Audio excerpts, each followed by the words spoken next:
What if the most powerful Corvette ever built has a few things buyers should know before spending over $200,000? The 2027 Corvette ZR1X produces a staggering 1,250 horsepower, launches to 60 miles per hour in a claimed 1.89 seconds, and combines a twin-turbo V8 with electric all-wheel drive. On paper, it sounds almost perfect, but the more extreme a car becomes, the more complicated ownership can get. And some of the ZR1X's biggest concerns aren't obvious at first. Here are the things you need to know before buying one. First, there's the heat. The ZR1X isn't using a normal Corvette powertrain. You're dealing with a 1,064 horsepower twin-turbo LT7 V8, an electric front drive unit, a high-performance battery system, and an extensive cooling system. Chevrolet itself provides specific instructions for managing turbocharger heat after aggressive driving. That tells you something important. The ZR1X is engineered to handle extreme temperatures, but heat management is still a serious part of ownership.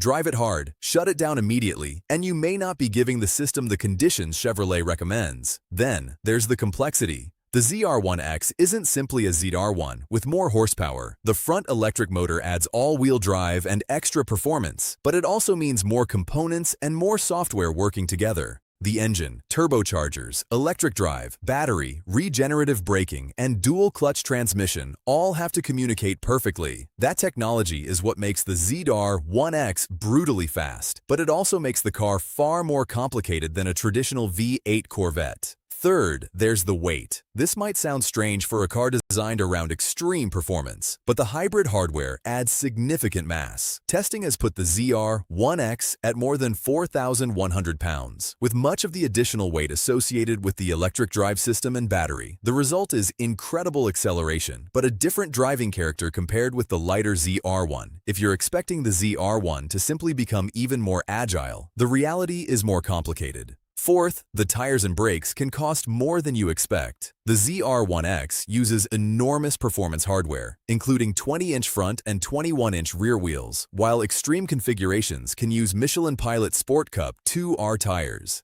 The standard carbon ceramic brakes are also massive 16.5-inch units. These parts are incredible on a track, but they are not cheap consumables. If you actually use the ZR1X the way it was designed to be used, tire and brake wear can become a serious ownership expense. Fifth, the aerodynamics can create practical concerns. The ZR1X is designed to generate huge amounts of downforce, and Chevrolet says its available carbon fiber aero package can produce more than 1,200 pounds of downforce. That's incredible for a production Corvette. But aggressive aero also means more components sitting close to the ground, and Chevrolet's own track preparation guide tells owners to inspect the ZR1X's underbody strakes and make sure they are attached and damage-free.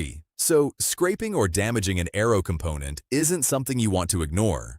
Sixth, this Corvette may be harder to live with every day than the numbers suggest. Chevrolet gives the ZR1X an electric-only stealth mode, allowing roughly 4 to 5 miles of electric driving at speeds up to 45 miles per hour. That sounds futuristic, but remember what this car actually is: a 1,250 horsepower performance machine built around extreme acceleration, cooling, brakes, and aerodynamics. It isn't suddenly transformed into a comfortable commuter just because it can move quietly for a few miles. And finally, there's the biggest question: long-term complexity. The ZR1X is still a very new combination of technologies for a Corvette: twin-turbo flat-plane V8 power, hybrid assistance, and electric all-wheel drive. We simply don't have years of high-mileage ownership data yet. That doesn't mean the ZR1X is unreliable. It means buyers should understand that they're stepping into a much more sophisticated machine than previous Corvettes. So, is the 2027 Corvette ZR1X a bad car? Absolutely not. In fact, it may be one of the most incredible performance cars America has ever produced. But that's exactly the point. When you put 1,250 horsepower, hybrid technology, massive brakes, extreme aerodynamics, and a twin-turbo V8 into one Corvette, the question isn't whether it can go fast. The question is, how much complexity, maintenance, and running cost comes with that performance? And if you're thinking about buying one, those are the things you need to understand before you put down your money.